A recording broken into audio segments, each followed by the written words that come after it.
Y'all, it's another Wednesday, and that means we got to catch up with our guy, Mike Gittens from the War Rapport. Thank you so much for joining us, my friend. Now, we want to start off on usually a good note here on the War Rapport Wednesday, but here's the thing. Not so sunny days when it comes to the recruiting trail and Auburn. Mike, what can you tell us about the recruiting trail? It looks like things have slowed down and not the best time to do that, right? I think 2 straight losing seasons has finally caught up to Auburn on the recruiting trail. Hugh Freeze and the staff have done a great job of being able to keep recruiting momentum going without proof of concept, which is results on the field. Now, statistically, Auburn moved the needle, but what you have going on right now is a lot of negative recruiting within the conference and around the region, about the program and the direction of the program. You've got to win games. 5-7 is not going to get it done, and I think they knew that. So I don't think they expected to be here headed into year 3, Rex. But certainly, you've got to win some games. That's why a lot of people were saying, 7 wins not going to get it done. 8 wins, you could start to talk 9 wins or more, and I think you see a lot of flips. Now, the whole season isn't going to actualize before we get the answer to where this is going to land. With early signing day being in December now, recruits are making their decisions early so they can play out their senior season and not worry about where they're going to commit, and they're going to get into spring ball in January. So I think what will happen is that first 6-game stretch for Auburn will tell the tale for Auburn recruiting. If you beat Baylor out in Waco on August 29th, that's a really good sign. Win one of your first 3 SEC games. You've got 2 road games versus Oklahoma and Texas A&M. If you see Auburn get a win in Waco and get a win in Norman or at College Station, and all this recruiting, doom and gloom will go away. And that's the biggest thing here. We mentioned how it's a very winnable schedule here, and you mentioned it. Like first 6 games, that's kind of crystallizing. Do we move forward with Hugh Freeze? Do we not? Kind of thing. I know it's a lot of pressure, and doom and gloom is almost like let's take it to the extreme, right? We've seen that once or twice in the Plains. But again, I want you to just reiterate that point. This is a very winnable stretch for Auburn, especially those first 6 games, right? Well, the first 6 are the hardest, but it's manageable, right? You should be able to get out of the first 3 games, hopefully 3-0. Then the bar is pretty low for your next 3. Win 1 out of 3. Although it's a pretty tough 3 with Oklahoma, Texas A&M, and Georgia at home in that order. So the first 2 are on the road. After that is the most winnable stretch of Auburn football that I've seen in quite some time. That starts with Missouri. You've got Arkansas, Kentucky, Vanderbilt, and Mercer. So I don't. The Mercer game, y'all. Look, here's the thing. Don't do that. Don't be that team to drop it to an FCS team. But to emphasize your point, though, that's one of these things like that can help really save and turn things around. And it's kind of crazy to think that, the early signing day has become the signing day, right? Yeah. Where if I'm a 4 or 5 star, you want to make that decision in December, and that's hopefully we get on the 6-win stretch right there. Maybe things turn around for Auburn, and that's where Hugh Freeze needs to be, right? Well, there were a lot of flips last year. In the season, Auburn was flipping guys left and right. Right. But you were still selling potential. You were still selling, hey, come here. You are the building block upon which we're going to build this house, which is Auburn football. Now, you got to have the house built, and you're on the upgrades, man. You're talking about renovating the house at this point.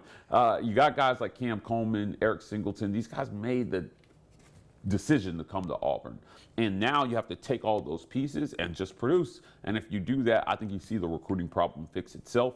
If it doesn't, then that negative recruiting is going to continue. And the bad part about it for Auburn is it's going to work. And it's going to work, Rex, because it's going to be based on truth, on facts. Yeah. You have not won enough football games to continue to bring in high-level recruits the way they are. I can't stress enough, they've done a fantastic job. When the money is even, you still have to recruit on all the traditional tenets of recruiting.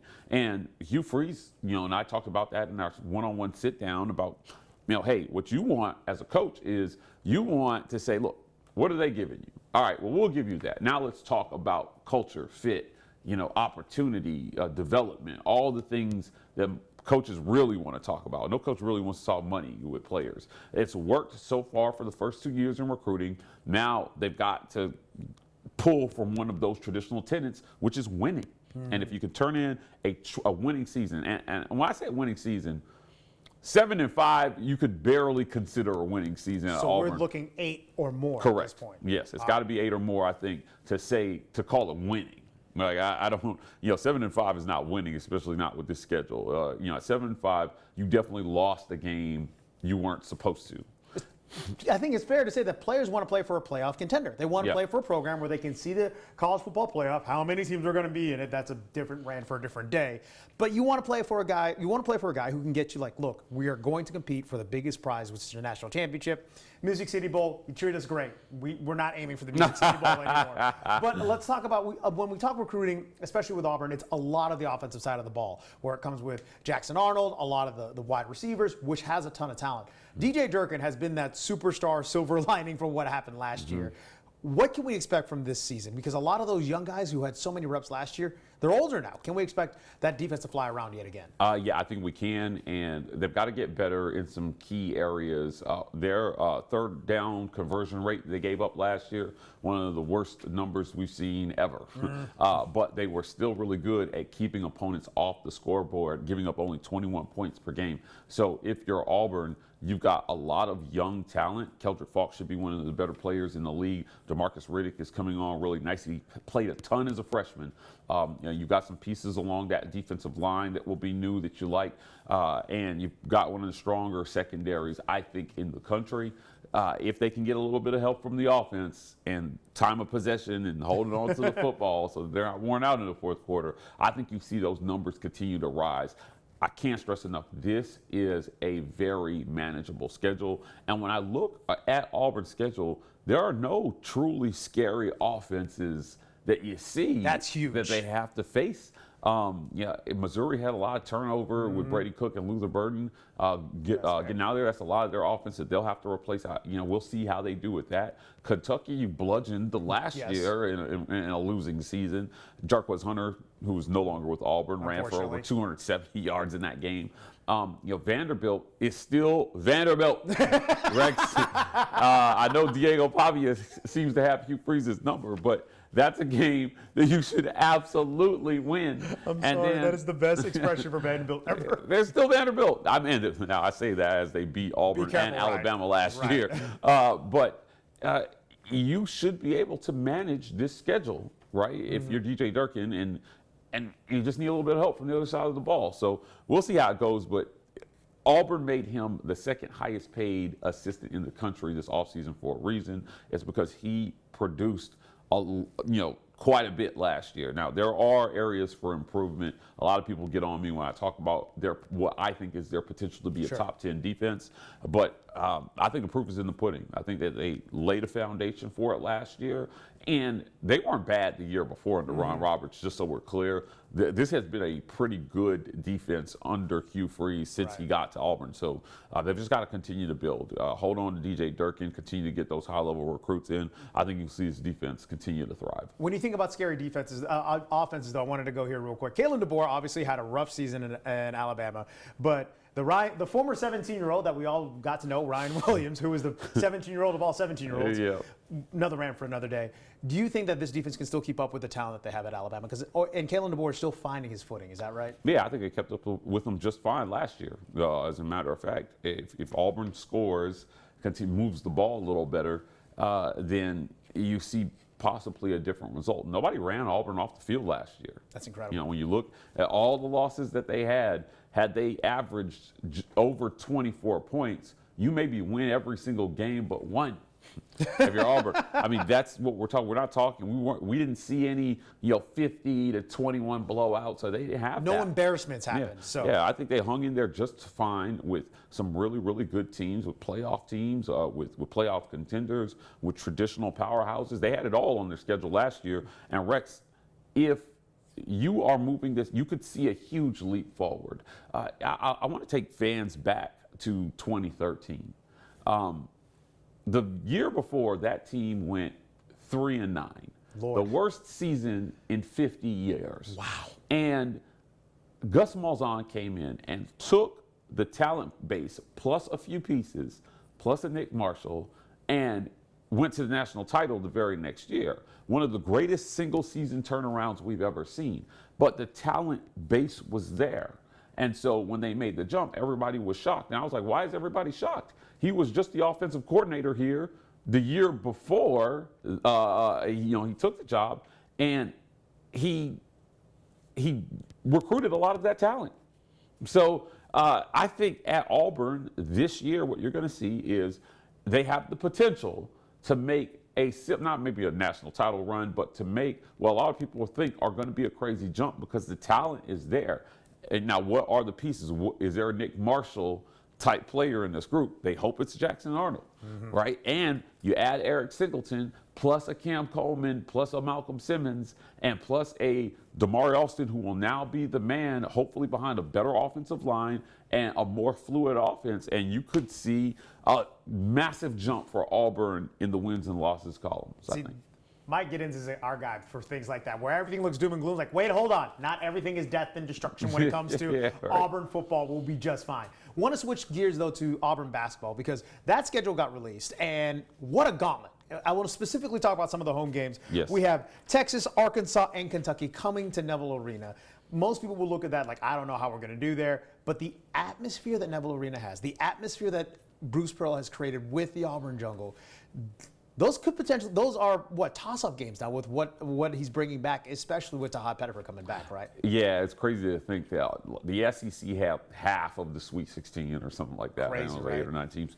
But it's become a gauntlet. And this is what Greg Sankey wanted.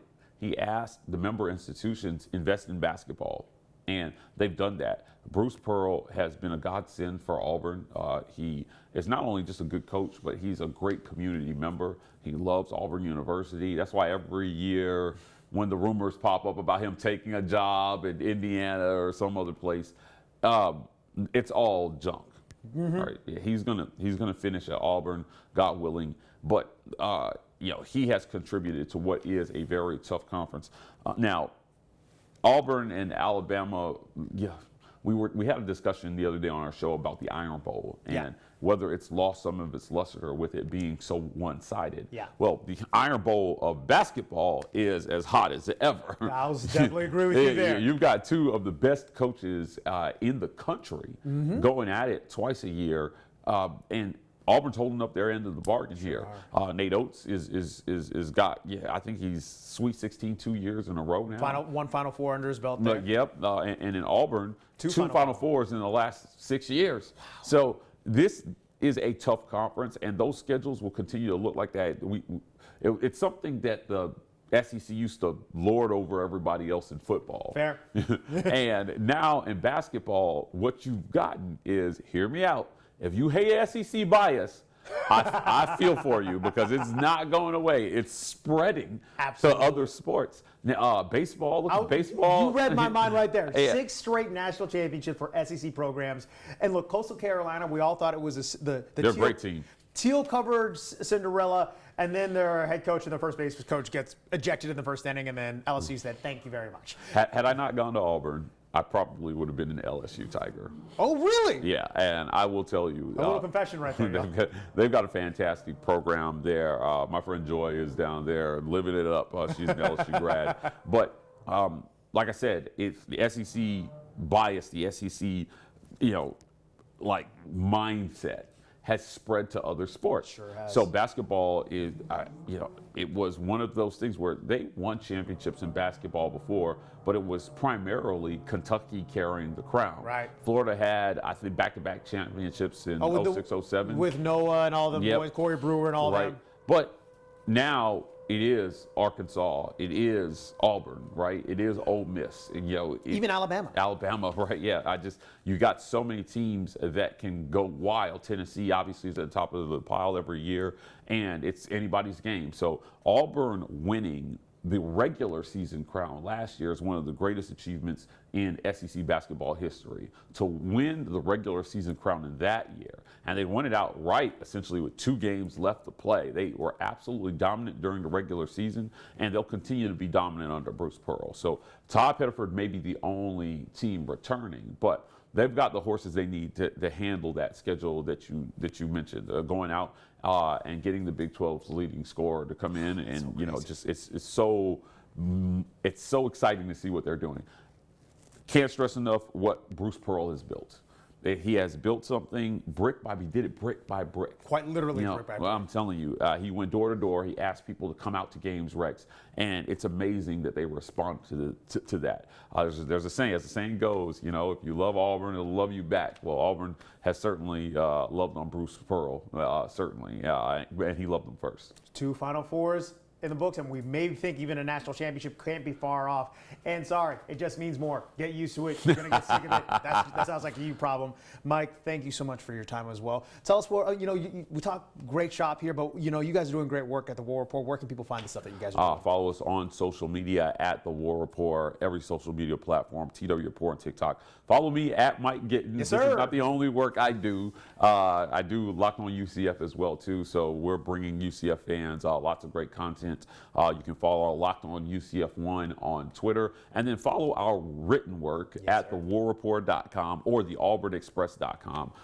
We're putting out articles every single day, keeping fans up to date on the coming and goings of Auburn sports. And look, it's by fans for the fans. It's a fantastic work, and we get insight like that. Well, see, 2013. I know it seems like it's a long time ago, but look, we have seen turnarounds before, and it has been done at Auburn. We'll see what happens this next season. All right, Mike, thank you so much, my friend. Thank you for stopping by. That does it for another War Rapport Wednesday, y'all. We'll see you next week.